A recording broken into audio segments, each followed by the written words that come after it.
네, 만나서 반갑습니다. 예, 저는 조금 전에 소개받았던 이춘수 전도사입니다. 여기서 멀지 않은 남양주시 별내동의 임마누엘 하우스 교회에서 전도사로 섬기면서 또 동시에 얘기해 주신 대로 사회에서 장례 지도사로 또 활동하고 있습니다. 그리고 하나 더 있는데요. 저희 동네에서 독립서점 오롯이 서재라는 작은 동네 책방을 또 하나 운영하고 있습니다.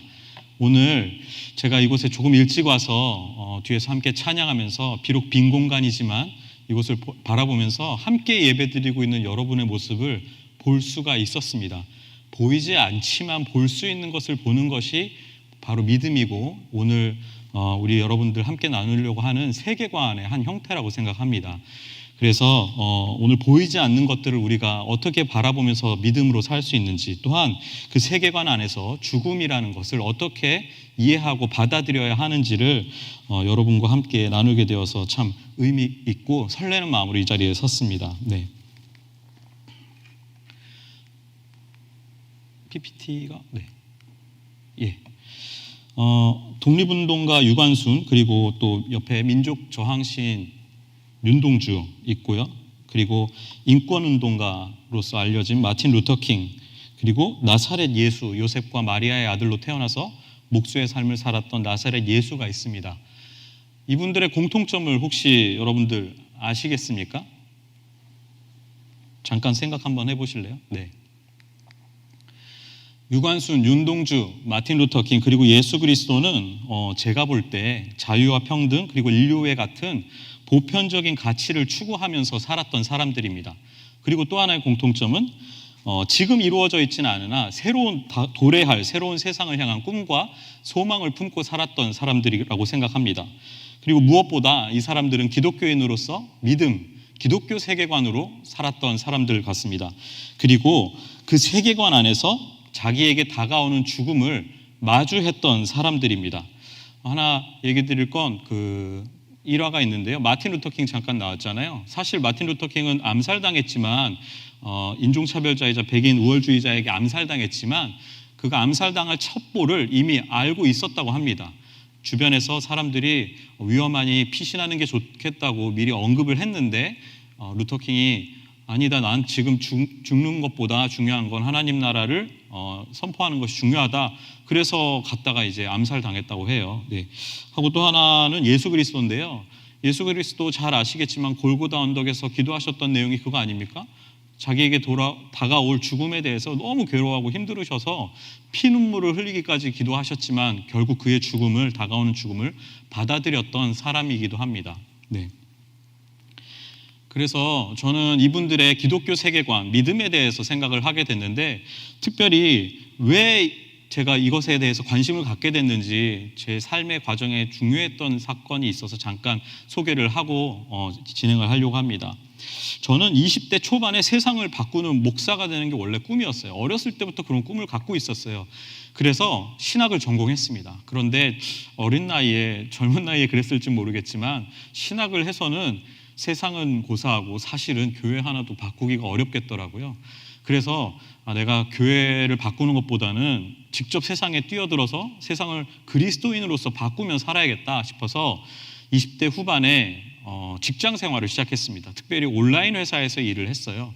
그래서 왜냐하면 그 당시에만 해도 2000년 초반이었기 때문에 인터넷이 가면 갈수록 사람들의 생활을 깊이 영향을 미치고 또 강력한 도구가 될 수 있겠더라고요, 바꾸는.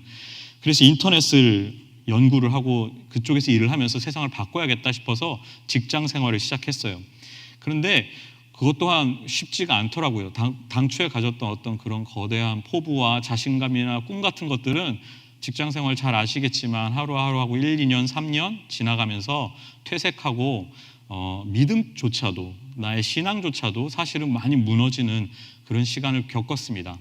30대 중반에 그렇게 생활을 하다가 제 지금의 믿음의 아내를 감사하게도 만나서 신앙의 삶을 다시 한번 돌아보고 내가 너무 하나님과 멀어져 있는 삶을 살고 있구나라는 걸 좀 깨닫고 다시 좀 열심히 살아야겠다. 그래서 그때부터 30대 후반부터 교회 봉사활동도 하면서 좀 다시 다잡아야겠다라는 생각을 하게 됐어요. 그래서 했던 것이 중등부 교사예요. 교사 생활을 한 3년 차 하던 때에 30대 후반에 사건이 하나 있었습니다. 제가 가르치던 중등부 제자 하나가 1월에 고등부로 막 올라가고 나서 교회에서 그런 거 하잖아요. 해외로 비전 트립 같은 거 보내잖아요. 모아서 필리핀으로 갔는데 그곳에서 그만 파도에 휩쓸려서 이제 아이가 실종되고 죽게 되는 일이, 정말 안타까운 일이 벌어지게 돼요. 그래서 저는 불과 일주일 전만 해도 제가 담임으로 가르치던 아이였는데 갑자기 교회에서 그렇게 해외 나가서 행사 나가서 죽었다고 하니까 너무 큰 충격을 받은 거예요. 저도 그 당시에 충격이었는데 온 교인들도 힘들었죠. 근데 교회 행사였기 때문에 그 교회장으로 아이의 장례를 치르게 되었어요. 저는 중등부 총무 집사이기도 해서 장례식에 아주 또 깊이 개입을 해서 절차 전반을 진행을 하기도 했습니다. 근데 정신적으로도 육체적으로도 피로가 쌓였던 것 같아요. 그 당시 회사를 다니고 있었으니까 낮에는 출근해서 일하고 저녁에 교회에 돌아와서 장례를 밤 늦은 시간까지 일정을 다 디렉팅을 하는 거예요. 그리고 또 사고 당했던 현지에 갔던 우리 다른 아이들이 돌아오면 어떻게 이 아이들을 케어하고 돌볼 것인지 다 그렇게 많은 일들이 있었던 것이죠. 그래서 그런 일주일 거의 열흘에 가까운 시간을 보내고 몸에 피로가 쌓였는지 그 아이의 마지막 천국 환송 예배를 드리던 날 밤에 제가 심근경색으로 쓰러졌습니다. 처음엔 제가 심근경색인지 몰랐어요. 집에 돌아와서 혼자서 빨래를 개다가 갑자기 몸이 너무 피곤한 거예요. 몸이 예사롭지가 않았어요. 그래서 내 일주일 동안 너무 고생했구나. 그래서 빨리 쉬어야겠다 싶어서 개던 빨래를 내버려 두고 침대로 갔습니다. 가서 옆으로 이렇게 쓰러지듯 누웠어요. 쓰러졌다는 표현이 아니고 피곤하니까 빨리 쉬어야겠다 싶어서 쓰러지듯 누웠어요. 그런데 시간이 이렇게 누워서 쉬면서 시간이 흐르는 가운데 몸에 심각한 문제가 생겼다라는 걸 직감적으로 알게 되었어요. 몸이 예사롭지가 않구나. 그래서 결국에는 내가 죽어가고 있구나라는 걸 이게 확 왔습니다. 그런 인식이. 처음에는 기도를 했습니다. 몸이 예사롭지 않고 호흡도 힘들고 저는 증상이 어떻게 왔냐면 팔에 힘이 빠지고 호흡하기 힘들었어요. 그러니까 무슨 얘기냐면 심근경색이라는 게 뒤늦게 알고 보니까 심장 근육이 죽어가는 거거든요, 결국엔. 그러니까 혈액 공급이 제대로 안 돼요. 결과적으로 호흡이 안 되는 거예요. 온몸이. 몸에 산소가 공급돼야지 호흡을 하는 건데 뇌에. 근데 들숨과 날숨은 있는데 혈액이 제대로 안 도니까 증상은 누가 이렇게 호흡을 못하도록 막고 있는 것 같이 다가오더라고요. 그래서 의식도 희미해지고 죽음이 가까이 이렇게 다가왔다는 걸 느끼는 가운데 기도를 하면서 하나님께 속으로 살려달라는 기도를 했던 거예요. 근데 시간이 오래 지나지 않았어요. 그 기도조차도 무의미하다라는 것을 깨닫습니다. 여기 지금 도와줄 사람 아무도 없고 나는 죽어가고 있고 그 죽음을 이제는 속수무책으로 다가오는 죽음을 받아들일 수밖에 없는 거예요. 제가 나갔던 회사들도 이제 무의미해졌고 출근할 일이 없잖아요. 오늘 밤에 죽으면 하고 교회 갈 일도 없어요. 내 친구들하고의 관계도 다 끊어져요. 결국에는 우리 아버지 어머니, 그 당시에는 아이는 없었지만 아내가 있었지 않습니까? 근데 우리 아내하고의 관계도 모든 게 다 순차적으로 단절되는 그런 과정을 겪었어요. 일련의 죽음의 과정을 겪은 거예요. 마지막 순간에 이 살려달라는 기도조차도 무의미했다는 걸 깨닫고 나서 그 기도를 멈추게 되었습니다. 그랬더니, 그러니까 달리 얘기하면 삶을 포기하고 죽음을 받아들인 거죠. 그랬더니 거기에 하나님이 계시다라는 걸 알게 됐어요. 너무 평안했던 겁니다. 생각해 보세요. 모든 것이 다 끝났잖아요. 이제 난 출근할 일도 없어요. 아까 얘기한 대로 친구를 만날 아쉽지만 만나는 것도 더 없고 아내를 만날 수도 없어요. 모든 게 다 끝나고 남은 거는 하나님 한 분, 그리고 제가 가고 싶어했던 어쩌면 천국에 가는 것 하나만 남았던 것이에요. 그곳에는 정말 평안함이 있더라고요. 죽음을 받아들이고 나니까. 근데 제 기도조차도 멈췄지 않습니까? 그래서 일종의 절대적인 침묵을 저는 경험했어요. 여기서 말하는 침묵은 PPT로 보이시겠지만 사일런스를 얘기하는데 그 조용한 거하고 달라요. quiet하고. 그러니까 조용하다라고 하면 소음과 소음 사이에 어떤 소리가 없는, 물리적 소리가 없는 걸 quiet라고 얘기할 수 있는데, 제가 그 죽음 가운데서 경험한 절대적 침묵으로서의 조용함은 소음과 소음 사이에 있는 조용함이 아니고 소리의 밑바탕에 있는 침묵인 것 같아요. 생각해 보세요. 침묵이 없으면 소리도 있을 수 없지 않겠어요? 소리가 있는 배경으로서의 침묵을 그 자리에서 저는 맛봤다는 거예요. 근데 그곳에 침묵 가운데 말씀하시지 않지만 들을 수 있는 하나님이, 볼 수 있는 하나님이 거기 계셨다라는 거예요. 제가 너무 평안했습니다. 다 끝났으니까. 그런데 신기한 건 그 죽어도 끊어지지 않는 하나님과의 관계 안에서 내가 영원한 생명에 이제 들어갔구나 걸 느끼는 순간 갑자기 동시에 제 아내의 얼굴, 그리고 제 가족, 가까운 사람들의 얼굴과 모습들이 떠올랐어요. 더 정확히는 그 사람들이 죽어있는 저를 볼 시선이 느껴진 거예요. 하고 그 사람들이 결정적으로 받게 될 충격이 저한테도 고스란히 전해지더라고요. 평안한 가운데 그 사람들이 갖게 될 충격이 같이 동시에 전해온 거예요. 순간 미안해졌습니다.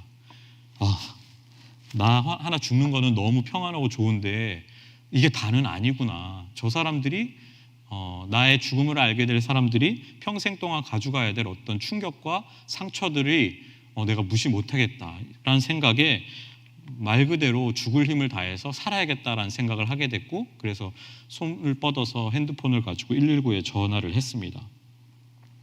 의학적으로는 이 경험은 의학적으로는 저는 거의 죽었다가 살아났어요. 119에 실려가서 죽었다고 살았지만 전 죽음을 이제는 의학으로만 보지 않거든요. 생물학적 죽음만 있는 게 아니라 사회적, 법률적, 다각도의 죽음이 있을 수 있는데 저는 그 당시에 사회적 죽음을 한번 맞았다고 생각을 해요. 사회적 죽음의 대표적인 게 은퇴나 이혼 이런 게 있을 수 있거든요. 은퇴하면 자기의 사회적 역할, 관계가 끊어지고 끝난 거잖아요. 그게 하나의 죽음의 한 형태라는 거죠. 그래서 오늘 죽음의 세계관을 여러분한테 소개하고 강의하는, 설교하는 이 입장의 관점에서 중요하게 생각할 게 관계로서의 죽음을 계속 한번 머릿속에 가지고서 들어주셨으면 좋겠습니다. 그래서 저는 의학적으로는 거의 죽다 살았지만 사회적으로는 한번 죽었다가 살았다고 생각하게 된 거였어요. 그래서 그 경험을 하고 나서 이제 병원에서 회복을 하면서 생각하게 됐습니다.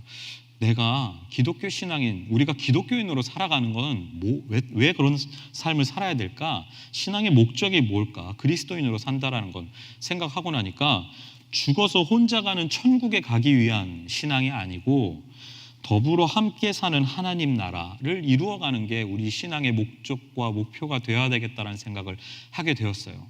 죽어서 혼자 가는 천국만을 위해서 우리가 살 것 같으면 이미 죽어도 우리 괜찮지 않습니까?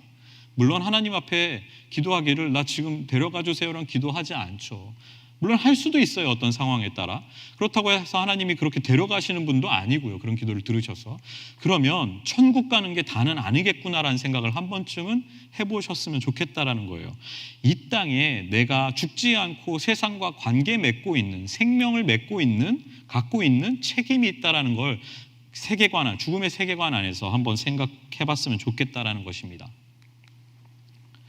그래서 이 기독교 신앙에서의 믿음, 죽음의 세계관을 가지고 산다라는 게 어떤 것인지 관심을 갖게 되었어요. 그 이후부터. 그래서 신대원도 진학을 다시 하게 됐고, 어느 날 아침에 제가 동네 뒷산에 산책을 하다가 확 떠오른 말씀이 오늘 본문 창세기 3장 19절입니다. 제가 산책을 하고 있었는데 집에서 나와서 산책길을 걸어가고 있잖아요. 근데 불현듯 이런 생각을 했어요. 내가 지금 집에서 떠나온 걸까? 아니면 집으로 돌아가는 걸까? 무슨 얘기인지 아시겠어요? 나는 출발점에서 출발했지만 동시에 도착할 도착점으로 가고 있는 과정이기도 하잖아요. 산책이라는 게. 그 생각이 떠오르면서 출발과 도착점이 돌아간다라는 게, 출발과 도착점이 같다라고 하면 지금의 이 상황이, 걷고 있는 이 상황이 그 중간에 모든 상황이 다 반환점이 될 수 있겠구나라는 생각을 했다라는 거예요. 그게 오늘 읽었던 내가 흙으로 돌아갈 때까지 얼굴에 땀을 흘려야 먹을 것을 먹으리니 내가 그것에서 취함을 입었습니다. 무엇보다 여기 이 말씀이요. 너는 흙이니 흙으로 돌아갈 것이니라 하시니라. 이게 제 마음에 확 와닿았다라는 거예요. 반환점, 매 순간이 반환점이 될 수 있다는 걸 하나 깨달았다는 것이죠. 그래서 지금 여기는 삶과 죽음의 터닝 포인트라는구나라는 생각을 했어요. 아까 방금 보여드렸던 그림, 출발과 도착점을 태어남과 죽음으로 양옆에 펼치고 가운데 우리의 삶을 터닝 포인트로 인식한다면 이 말씀을, 그 구조 안에서 이 말씀을 한번 다시 돌아볼 겁니다.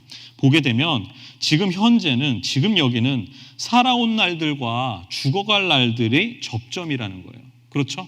그런 말이 있어요. 누가 했는지 제가 정확하게 찾지는 못했는데, 우리는 태어나는 순간부터 이미 죽을 만큼 충분히 늙었다. 생각해 보니까 그렇더라고요. 그렇지 않습니까? 하고 제가 장례지도사로 일을 하고 있다고 했는데, 여러분, 늙어서 죽는 것이 일반적이라고 생각하지만 사실 현장에서 보면 연령과 상관없이 죽는 것이 사람의 삶인 것 같습니다. 당연히 그렇지 않겠습니까? 현장에서 보면 사고든 원치 않은 어떤 우리가 소위 얘기하는 극단적 선택을 했던 여러 가지 형태의 죽음들이 있을 수 있는데 나이를 초월합니다.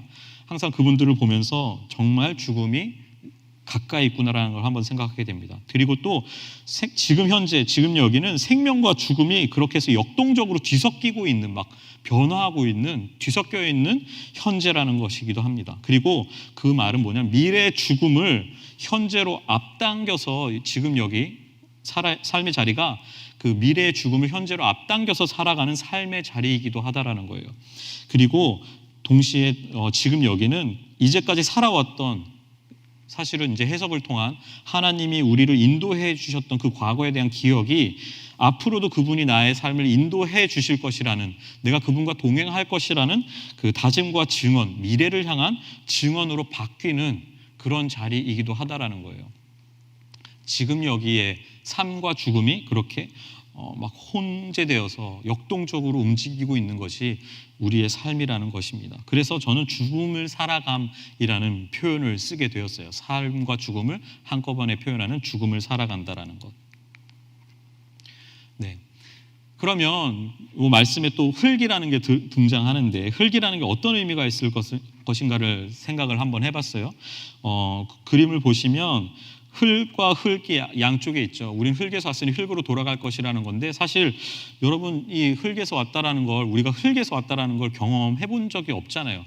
그렇잖아요. 마찬가지로 우리는 나는 죽어서 흙이 될 것이라는 것을 경험할 수가 없어요. 왜냐하면 이것은 인식과 경험의 차원이 아니라 믿음의 영역에 속해 있는 것이라는 걸 깨달았기 때문이에요. 제가 하나 소개를 해드릴 게 있는데, 장례지도사로 일을 하면 화장장을 자주 가지 않습니까? 갈 거예요. 그러면 화장 절차가 1시간 반 정도 진행되는데, 마지막 절차가 뭐냐면 냉각을 합니다. 뜨거운 화로에 고인을 이렇게 모시고 다 태우고 나면 아주 뜨거울 거 아니에요. 근데 그래서 냉각이 필요하거든요. 냉각이 끝나고 나면 유골만 남는데, 그 뼈 조각을 골분 가루 형태로 다 곱게 갑니다. 그래서 유골함에 한지에 가만히 써서, 한지에 깨끗하게 싸서 유골함에 넣어서 유가족이 이렇게 내어줘요. 그럼 유가족들이 이렇게 기다리고 있다가 그 유골함을 받거든요. 받았을 때 다른 장례지도사들은 하지 않는데, 목회자인 제가 목회자적 관점에서 하는 의식이 하나 있어요. 유골함을 다시 엽니다. 그래서 아직 완전히 식지 않은 뼈가루, 한지에 쌓여있는 뼈가루를 조심히 꺼내서 유가족들의 상주의 손에 이렇게 얹어드립니다. 하고 나머지 조문객들, 유가족들이 다 그곳에 손을 얹게 하고 제가 말씀을 드려요. 사랑하는 어머니가 이제 한 줌 흙으로 돌아오셨습니다. 이분이 지금 가지고 있는 마지막 체온, 온기를 한번 느껴보시고 그분의 삶을 다시 한번 생각하는 시간을 가졌으면 좋겠습니다.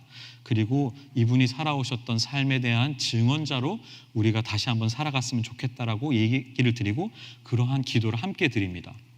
물론 그 체온은 아니죠. 화로의 뜨거운 열기인데 딱 냉각하고 식었을 때 그 온기가 딱 사람 체온 정도예요. 그래서 유가족들이 이제 한 줌 흙으로 돌아온 어머니 혹은 아버지를 손에 얹고 그 기도하는 그 시간이 굉장히 감동적이고 새로운 증언자, 어머니의 삶에 대한, 아버지의 삶, 믿음의 삶에 대한 증언자로서의 삶을 다짐하는 그런 자리이기도 해요. 흙으로 돌아간다라는 걸 본인은 경험하지 못하지만 주변 사람들은 확인할 수 있고 공감한다라는 거죠. 이해할 수 있다라는 거예요. 그래서 이것은 본인 입장에서는 이해와 경험의 영역이 아니라 그 믿음의 영역이라는 것을 우리가 저는 한 번 더 생각하게 됐다라는 거예요. 그래서 이게 굉장히 중요한 지점인데요. 지금 여기 죽음을 살아가다라는 게 오늘 죽음의 세계관의 핵심이기도 합니다. 이것은 이렇게 표현할 수 있을 것 같아요. 그래서 죽음이라는 건 저절로 사라지거나 대가 없이 없어지거나 혹은 사람의 능력으로 감출 수 없어요. 항상 삶 속에 같이 있는 것이죠. 그리고 죽음이라는 것은 우리의 삶의 경험 차원에서는 매 순간 새로운 모습으로 변수라고들 하죠. 삶의 변수가 되어서 우리에게 다가오는 것입니다. 여러분 살다 보면 예측하지 못한 일들 때문에 힘들어하는 경우들이 굉장히 많죠. 저는 그걸 죽음의 세계관 안에서는 그 죽음이 우리에게 가하는 위협이라고 생각할 수도 있을 것 같아요. 그 변수들을. 그리고 또 하나는 죽음은 우리의 끝이 아니라는 점입니다. 우리는 죽음으로 끝나지 않는다라는 점이에요. 제가 아까 사회적 죽음을 맞받고 의학적으로 거의 죽다 살았다는 거, 개인적 죽음은 그렇게 해서 끝날 수 있지만 개인적 죽음 이후에 어떤 영원한 생명, 삶에 대한 것도 남아있고 우리라는 공동체의 상황에서 그 관점에서 보더라도 한 개인의 죽음으로 우리는 끝나지 않아요. 우리는 계속 간다라는 거예요. 우리는 계속 죽음 이후의 삶이 있다라는 거죠. 그리고 또 죽음은 두렵지만 그 죽음을 압도하는 어떤 사랑의 힘, 제가 죽음의 순간에 죽음을 받아들였을 때 죽음조차도 끊어낼 수 없었던 하나님을 그곳에서 만났던 것처럼 그 죽음을 압도하는 사랑의 관계라는 게 있다라는 거고, 그게 생명이라고 한다면, 그 영원한 생명이라고 한다면, 끊을 수 없는 그 관계를 생명이라고 한다면 그 생명에 관한, 사랑에 관한 소망으로 우리가 한번 살아야 된다라는 거예요. 그래서 핵심은 이겁니다. 코앞의 죽음을 막연히 기다리거나 잊어버린 삶을 살 것이 아니라 기독교인으로서 죽음의 세계관, 믿음을 갖고 산다라는 것은 죽음 너머에 있는 영원한 생명의 삶을 앞당겨서 지금 살아간다라는 것, 이것이 죽음의 세계관에서의 삶의 태도라고 말씀드릴 수 있겠습니다. 그렇다면 이런 죽음의 세계관, 믿음으로 살아가는 청년들, 특별히 일하고 꿈꾸는 청년들의 삶은 어떠해야 할지를 한번 말씀드리려고 합니다. 저 역시 어디 갔더니 아직도 청년이라고 하는데, 물론 청년이라고 생각합니다만 일하고 살고 있고, 아까 처음에도 말씀드렸지만 목회자의 삶을 살지만 동시에 일터에서도 전 살지 않습니까? 자영업자이자 오롯이 서재를 운영하는 자영업자이자 또 프리랜서로 삶의 현장에서 일을 하고 있는데, 하나님이 저한테 주신 목회적 소명은 거기에 있다고 생각해서요. 그 교회 안에서 사역하시는 목회자의 삶과 소명도 의미 있고 충분히 그분에게 하나님이 주신 삶이지만, 저 같은 목회자는 삶의 현장에서 또 살아가는, 목회자로 살아가는 게 소명이라고 여겼기 때문에 그렇게 살고 있습니다. 그래서 저 또한 일터에서 살아가는 청년의 한 사람이거든요. 그래서 우리가 죽음을 살아가는 청년의 삶이 어때야 될까를 더 깊이 한번 나눠보려고 합니다. 죽음 너머를 꿈꾸며 일하는 청년의 삶은 두 가지로 볼 수 있을 것 같아요. 이 두 개가 그런데 다르지 않아요. 하나의 일인데 어떠한 세계관으로 보느냐에 따라 차이가 있다는 걸 오늘 설명드릴 겁니다. 먼저는 죽음을 감추려는 어떤 꿈과 일이 있고요. 두 번째는 죽음을 넘어서는 꿈과 일이 있어요. 먼저 죽음을 감추려는 꿈과 일은 그 죽음을 배제하는 세계관이라고 말씀드릴 수 있습니다. 여기 보시면 그림에 보시면 죽음과 맞닿아 있는 죽어서 혼자 가는 천국이 있어요. 그런데 그 앞에 꿈이라는 게 우리 눈앞에 있죠.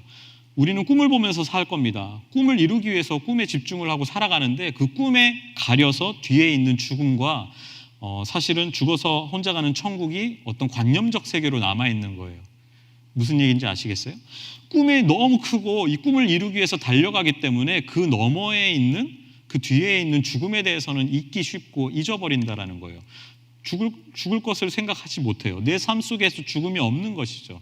그런데 반면에 죽음을 넘어서는 꿈과 일이라는 것은 그림을 보시면 이런 겁니다. 죽음이 코앞에 있긴 해요. 보여요. 심지어는 항상 생각해요. 그런데 그 너머의 꿈이 있다라는 걸 보는 거예요. 죽음 너머에 꿈을 위치시키는 거죠. 그 꿈은 더불어 함께 사는 하나님 나라와 맞닿아 있는 꿈인 거예요. 그러니까 같은 일을 하더라도 우리가 어느 지향점을 가지고 하느냐가 중요하다라는 말씀을 드리는 겁니다. 개념 정도는 이 정도로 설명드리고, 구체적으로는 어떤 모습들로 우리에게 다가올 것인지를 한번 더 보겠습니다. 죽음을 감추려는 꿈과 일, 그리고 죽음을 넘어서는 꿈과 일을 제가 이렇게 대비를 시켜서 정리를 해봤습니다. 다시 한번 강조하지만 이거는 행위가 다르다라는 게 아니에요. 사실 저는 아까 잠깐 말씀을 드리진 않았는데 직장 생활을 하기 전에 더 하고 싶었던 게 있어요. 직장 생활도 마찬가지지만 정치인을 하고 싶었어요. 정치인을 하고 싶었고, 그게 왜 그랬냐면 세상을 바꾸는 사람이 되고 싶었잖아요. 제가 처음에 말씀드린 대로 정치인을 하고 싶었는데, 정치라는 행위가 중요했던 게 아니고 하나님 나라를 이루는, 혹은 그 믿는 사람으로서 정치를 하는 게 어떤 것인가를 굉장히 관심을 갖고 생각했던 거예요. 마찬가지로 지금도 제가 장례 지도사 일을 하고 있고 그 서재를 운영하고 있는데, 이거는 돈을 벌기 위한 일이기도 하죠. 하지만 돈만 벌려고 하는 일은 아니라는 거예요. 이 일을 통해서 죽음을 넘어서는 하나님 나라, 더불어 함께 사는 하나님 나라를 어떻게 이룰 수 있을까를 계속 생각하면서 해석하면서 일을 한다라는 그 얘기를 드리고 있는 거예요. 똑같은 행위를 하더라도 돈 벌려고 장례지도사 할 수 있고요, 돈 벌려고 돈 안 되는 일이긴 하지만 서점을 운영할 수도 있습니다. 그래서 오늘 여러분들이 삶의 자리에서 하고 계시는 일들이, 나는 내가 죽음을 감추려는 꿈과 일을 하고 감추려고 하는 차원에서, 그런 관점에서 내가 일을 하고 있는지, 아니면 오늘 이후에 죽음을 넘어서는 더불어 사는 하나님 나라의 관점에서 이 일을 해석하고 성찰하는 일을 하고 있는지 한번 생각해 봤으면 좋겠다라는 거예요. 그래서 이제 비교를 하는 것들을 하나 말씀드리면, 먼저 죽음을 감추려는 것은 그 죽음이 우리에게 항상 그 삶의 변수로 다가오고 있는, 위협하고 있는 그 두려움을 감추고 통제하려는 욕망의 삶이라는 거예요. 반면에 넘어서는 것은 그 두려움과 위협이 여전히 있어요. 그런데 그것을 넘어서는 어떤 생명에 대한, 하나님 나라에 대한 소망 때문에 살아간다라는 거예요. 이런 예를 들 수 있습니다. 욕망의 삶과 소망의 삶이라는 건 이런 거죠. 그 어떤 꿈을 이루기 위해서 우리 세상은 그렇게 가르쳐요. 10년 계획, 5년 계획, 1년 계획을 세우고 그 계획들을 하나하나 단계별로 이루어서 도착해야 된다고 설명을 하잖아요. 물론 그럴 수 있어요. 그런데 아까도 말씀드렸지만 우리의 그 삶이라는 게 변수들이 너무 많아서 그것들을 다 이룰 수가 없거든요. 아무리 노력해도 예측하지 못한, 통제할 수 없는 변수들의, 죽음의 위협들이 우리를 항상 다가오기 때문에 그것을 이룰 수가 없어요. 욕망은 사실 그런 맥락에서 보면 이룰 수 없는 헛된 것이죠. 그래서 우리의 삶을 왜곡하고 그 안에서 우리를 힘들게 하는 것 같습니다. 반면에 소망의 삶이라는 것은 여전히 우리에게 두려움과 그 위협을 가하고 있지만, 죽으면 죽으리라는 에스더의 말이 갑자기 떠오르는데, 그런 말처럼 죽음조차도 뛰어넘는 그 변함없는 하나님 나라에 대한 소망, 변함없는 소망을 가지고 바라보고 나가는 그런 삶이라는 것입니다. 그리고 두 번째로, 그 죽음을 감추려는 꿈과 일은 어떤 일이냐면, 자기 혼자의 생명과 삶을 보존하려고 하는 무한경쟁, 그러기 위해서 무한경쟁하는 그런 삶이에요. 다른 사람을 어쨌든 짓밟고 이겨서야지만 내가 오래 편안하게 안전하게 살 수 있는 그런 무한경쟁의 삶을 사는 거죠. 반면에 그 죽음을 넘어서는 꿈과 일은 나 혼자의 생명과 삶이 중요한 게 아니라, 그것도 중요하지만 그것 너머의 삶, 지난주에 김정현 목사님 오셔가지고 이야기해 주신 창조 세계의 그 생명과 삶을 보존이 아니라 보전하는, 지키고 가꾸어서 후대에게 이어주는 그런 창조적 관점에서의 삶을 이야기합니다. 이 삶은 무한경쟁이 아니라 상호협력하는 삶이 될 수 있습니다. 그리고 세 번째로, 그리고 죽음을 감추려는 꿈과 일이라는 것은 내가 부족하기 때문에 나의 부족함을 채우기 위해서 상대방을 이용하는 일이에요. 저는 직장생활 한 10년 하면서 마케터로 일을 했거든요. 한편으로는 또 이렇게 사업 제휴, 서비스 제휴를 하며 살았기 때문에 항상 협상하고 협의하는 과정들이 많았어요. 그래서 그 당시에 미팅이라는 건 이런 거예요. 이 사람을 만난다라는 건 내 성과에, 우리 회사의 실적에 이 사람이 어떻게 도움될까를 끊임없이 재고, 그 성과 목적에 맞춰서 이 사람을 이용하는 겁니다. 솔직히 어떻게 보자면. 그러면 안 되는데 그랬어요. 그렇게 상대를 이용하는 일이었죠. 그런데 반면에 죽음을 넘어서는 꿈과 일을 지향하면서 사는 그런 세계관으로 사는 것은 여전히 일을 해요. 그런데 그 일이라는 것은 나의 부족함이 아니라 우리가 서로의 부족함, 우리 회사가 부족한 게 있지만 상대방 회사에도 부족한 것이 있잖아요. 그런 상대방의 회사에 부족한 것을 우리 회사가 가진 것으로 또 채워주려고 하는 노력, 이런 노력의 관점에서의 일이 될 수 있다는 거죠. 즉 나를 내어주는 삶이에요. 상대를 이용하는 삶이라기보다는 나를 내어주는 그런 일을 하는 게 죽음을 넘어서는 꿈과 일을 지향하는 삶이고요. 그리고 일하기 위하여 사람을 만났어요. 그 당시에 예전에 일을 할 때는 일이 메인인 거죠. 중요한 거고. 그래서 그것은 관계를 소모하는, 생명을 소모하는 삶이었던 것 같아요. 그 방금 얘기했던 상대를 이용하는 삶과 비슷한 맥락에서 드리는 말씀이에요. 그런데 반면에 이제는 일을 하기 위해서 사람을 만나는 게 아니라 일을 핑계로 사람을 만나기 위해서 일을 합니다. 책방을 하고 장례지도사로 살아가는 것은 일 자체에 대한 의미도 있지만 그것보다는 일을 통해서 상대방을 만나고 일을 하면서 상대방이 어떤 사람인지를 알아가는, 그렇게 해서 관계를 더욱더 강화하고 확장시켜나는, 여기 말대로 관계와 생명을 확장하는 일로서 일을 하면서 살아간다라는 것이에요. 그리고 내가 이번에 또 말씀드릴 건 내가 죽으면 끝나는 일, 나의 꿈과 일, 그리고 내가 죽어도 끝나지 않는 우리의 꿈과 일이 있다라는 거예요. 아까 또 말씀드렸지만 나는 죽어서 이 세상의 삶을 끝날 수 있지만 내 죽음 이후에 나를 기억했던 사람들, 우리라는 이름으로 함께 살아갔던 사람들은 계속 살아갈 것 아닙니까? 저는 2000년 동안 기독교인들이 그렇게 살아왔다고 생각을 해요. 우리 삶의 공동체는 마지막 날 예수님 다시 이 땅에 오시는 날까지 끝나지 않고 우리는 그대로 살아갈 거예요. 그런 맥락에서, 그런 관점에서 내가 죽어도 끝나지 않는 우리의 꿈과 일을 생각하면서 살아가는 것, 이게 바로 나의 죽음 너머에 있는 하나님 나라, 더불어 함께 사는 하나님 나라를 그 하나님 나라에 맞닿아 있는 꿈을 바라보고 일하면서 사는 삶이라는 것이죠. 그래서 마지막으로 이 얘기입니다. 결국 죽음을 감추려는 꿈과 일은 결국에는 나의 죽음 앞에서 전복당해요.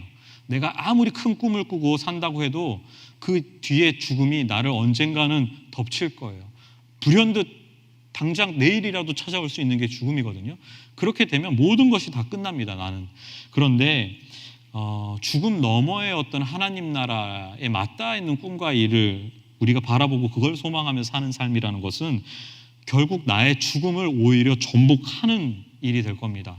나는 끝나더라도 나를 기억하는 사람들이 우리의 이름으로 그 꿈을 항상 지향하고 바라보며 산다라는 살아가게 될 것이라는 것이죠. 네.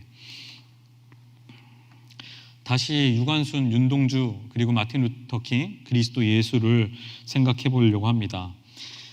이분들은 꿈꾸던 세상을 생전에 보지 못했던 사람들이에요. 결국엔 타인에 의해서 죽임을 당했던 사람들이죠.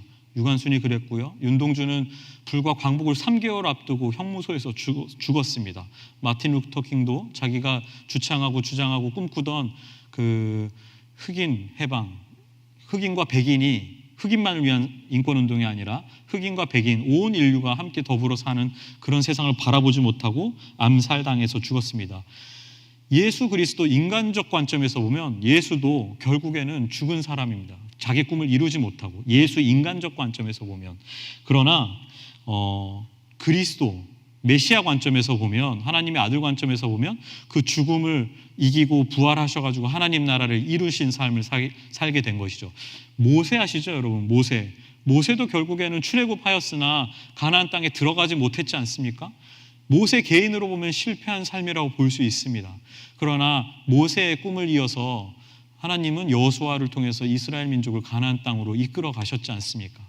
그렇게 개인으로서는 꿈꾸던 세상을 생전에 보지 못하고 죽었던 사람들이 바로 그런 사람들입니다.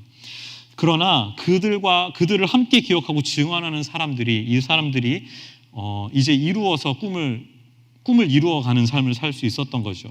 유관순, 윤동주 다 죽었지만, 마틴 루터킹 죽었지만 그들의 가치와 꿈꾸던 세상을 바랬던 사람들이 광복을 이루어내고 지금 오늘날의 삶을 이렇게 만들어 나가지 않습니까? 네, 마찬가지로 예수 그리스도의 삶도 마찬가지라고 생각합니다. 그래서 이들의 삶은 이미 이루어졌으나 아직 완성되지 않은 죽음으로 계속 이어지고 있는 것입니다.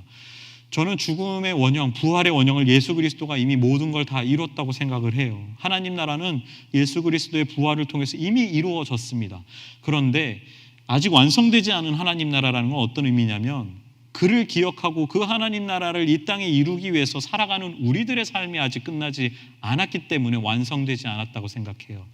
이미 예수는 원형으로서 모든 것을 이루었으나 각자 살아있는, 아직도 삶을 이어가고 있는 우리 그리스도인들이 완성되지 않은 우리의 삶 속에서 그 하나님 나라를 지향하고 완성하는 그런 삶을 살아야 될 거라고, 저는 살아야 된다라고 생각을 합니다.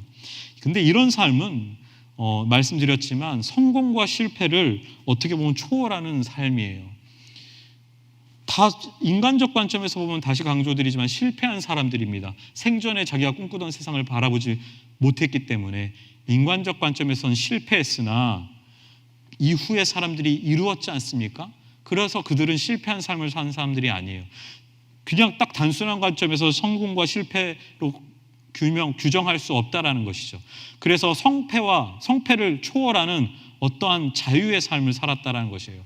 제 꿈 얘기를 하나 더 하면, 저도 지금 꿈꾸는 것이 있습니다. 그 꿈을 성공적으로 이루고 싶기도 해요. 하지만 과거에 비해서 그 성공에 대한 열망 비교하자면 진짜 작습니다. 거의 없다고 생각해도 돼요. 심지어는 나는 꿈꾸고 있지만 그것이 반드시 이루어질 거라고 전혀 생각하지 않아요. 오히려 그걸 이루는 데 있어서 위험할 수 있겠다는 생각, 이루어지는 게 위험할 수 있겠다는 생각도 심지어는 해요. 무슨 얘기냐면, 저는 그 꿈을 바라보며 살지만 그게 제 꿈인지 하나님 꿈인지 어떻게 알아요? 제 꿈일 가능성도 있거든요. 그래서 의심을 합니다. 내 꿈이라면 이루어지지 않아야 되잖아요. 하나님 꿈을 이루길 바란다면 어떠한 마음가짐이 필요하냐면, 저는 그 꿈이 지금 나를 움직이게 해요. 설레게 하고 막 살아가게 만들지만 결국에는 삶의 변수들 때문에 틀어질 거라는 걸 또 동시에 생각하는 거예요. 죽음이 항상 날 위협하고 있고 그 삶의 변수로 다가오기 때문에 꿈이 변하는 거죠. 그래서 중요한 건 하나의 고정된 꿈을 바라보고 사는 게 아니라 어디에나 있는 하나님 나라를 시선을 돌리는 데마다 다 있을 수 있는, 해석을 통하여, 우리가 말씀을 통하여, 공동체 안에서 그런 세계관을 통하여 볼 수 있는 하나님 나라를 어디서든 볼 수 있기 때문에 꿈은 계속 바뀔 수 있다는 거예요. 지향점의 관점이 중요하다는 얘기를 드리는 거예요. 그래서 자유한 삶을 살 수 있습니다. 당장 내일 무슨 일이 벌어질지 모르지만 그것을 불안과 두려움으로 여기는 것이 아니라 새로운 가능성으로 받아들이게 되는 삶의 힘을 가지고 갈 수 있다는 것이죠. 예수 그리스도의 그 죽음과 부활을 기억하는 사람들이 오늘날까지 저는 왔다고 생각합니다. 마지막 하나의 예만 들고 마치려고 합니다. 저는 장례지도사로 살지 않습니까? 그래서 입관식을 항상 자주 합니다. 한 2달 전에 경험했던 입관식인데 잊을 수가 없어서 소개해드릴게요. 50대의 안수 집사님인데 서울분인데 광주에 출장을 가셨다가 그곳에서 교통사고를 당하셔서 돌아가셨어요. 터널 벽에 자동차가 충격을 해서 앞쪽 머리에 큰 상처를 입으셔서 돌아가신 거예요. 그래서 이분의 장례를 제가 이제 진행하게 됐는데, 한편 이분은 굉장히 선교적 열정이나 그 작은 회사를 운영하고 계셨는데 굉장히 직원들에게 그리스도인으로서 모범적 삶을 사셨던 거예요. 열정도 대단하셨고 해서 코로나 기간이어서 장례식장에 많이 오면 안 되는데도 불구하고 이분의 죽음이 너무 안타깝고 충격적이어서 많은 사람들이 입관식에 따로 모였습니다. 모여가지고 입관을 진행하는 거예요. 근데 제가 이분 교통사고로 돌아가셨잖아요. 그래서 머리에 이렇게 상처가 크게 있었고 피가 흘러내려서 얼굴에 다 있었어요. 그래서 근데 그 모습을 보여드릴 수가 없어서 이렇게 다 깨끗하게 닦아드리고 얼굴을 정돈을 해드리고, 그리고 옷도 평소에 입으시던 옷을 입혀가지고 입히고 싶다고 하셔서 입혀서 이제 입관식을 하는 거예요. 입관식 어떻게 하냐면 가운데 그분을 모셔놓고 고인이 있고 삥 둘러서 그분을 기억하는 사람들이 둘러서 이제 마지막 한마디씩 합니다. 한마디씩 이분과의 추억과 나누었던 삶을 고백하는데 놀라운 경험을 했어요. 이런 고백들입니다. 다 하나같이 감사를 표했어요. 집사님, 내가 집사님 덕분에 하나님 만나게 되었어요. 하나님 알게 되었어요. 그리고 또 선교적 열정이 대단하셔가지고 선교사님들도 많이 오셨는데, 선교사님들이 오셔가지고 집사님 덕분에 제 선교 현장에서 하나님 나라를 이렇게 이룰 수 있었습니다라고 그분과 함께 고생했던 일, 도움받았던 일들을 다 한마디씩 꺼내기 시작했어요. 회사 직원들도 오셔가지고 사장님 덕분에 일하는 게 즐거웠고, 사장님을 통해서 기독교인이 어떤 사람들인지를 알게 되었습니다. 이런 고백들을 하게 된 거예요. 제가 그 뒤에서 그 모습을 이렇게 보고 있는데 이분의 삶이 보이더라고요. 이분은 말없이 침묵 가운데 누워 있잖아요. 돌아가셨으니까 한마디도 할 수 없고 미동도 없이 누워 계신데, 그분들이 나누는 그 입관식에서의 고백들, 감사의 표현들을 통해서 이분의 삶이 전해오고 이분이 말하고 있다라는 걸 느낄 수 있었어요. 심지어는 여기 남아있는 사람들이 다 또 한 사람이 이 집사님으로 각각 흩어져서 삶을 살겠구나라는 걸 보게 됐어요. 스스로 다짐하더라고요. 집사님, 제가 집사님처럼 이어서 살게요. 집사님 여기까지였지만 우리가 이어서 살겠습니다라는 걸, 그 눈물의 고백들, 다짐들을 제가 보면서 기독교인으로서의 죽음이란 건 이런 것이구나. 그리고 원형으로서 어쩌면 기독교란 종교가 2000년 동안 이어져 오고 있는 이유는 저 2000년 전에 예수의 죽음과 부활을 기억하는 사람들이 오늘날까지 공동체를 이루면서 끌어가고 있구나라는 걸 그 입관식을 통해서 보게 되었습니다. 여러분, 죽음을 생각하는 삶이라는 건 결코 그래서 두렵거나 끝을 생각하는 삶이 아닙니다. 매 순간 변화하는 우리의 삶의 현장에서 동행하시는 하나님을 바라보고 죽음 너머에 계시는 그 하나님과 함께 살아가려고 하는 그런 세계관을 갖고 살아가는 것이라는 것입니다. 그러니까 두려워하지 않으셔도 됩니다. 두렵죠. 한데 그 걸음을 함께 가는 우리 공동체가 있고, 무엇보다 우리 마음속에 침묵 가운데 함께 계시는 하나님이 계시다라는 걸 여러분들이 잊지 않고 기억했으면 좋겠습니다. 제가 기도하고 마치도록 하겠습니다. 우리를 사랑하시고 지금도 살아계셔서 침묵 가운데 동행하시는 하나님, 감사합니다. 매 순간 우리는 죽음의 위협을 받고 그 죽음의 두려움 가운데 떨며 살고 있지만, 한편으로는 주님께서 그 너머에 하나님 나라를 우리에게 맛보게 하시고 그 나라로 이끌어가고 계심을 믿고 있고, 그 소망 때문에 또한 살아갈 수 있음을 다시 한번 고백하며 다짐합니다. 기독교인으로 산다라는 것이 코앞에 죽음을 기다리거나 잊어버린 삶이 아니라 그 너머에 하나님 나라를 꿈꾸고 전하며 이루어가는, 아직 완성되지 않은 그 나라를 함께 동참하여 살아가는 삶이 될 수 있도록, 그런 삶을 다짐할 수 있도록 주님 인도하여 주시옵소서. 영광교회 청년부 가운데 그런 하나님 나라 이루어질 줄 믿사오며 감사드리며 이 모든 말씀 살아계신 우리 주 예수 그리스도의 이름으로 기도드립니다.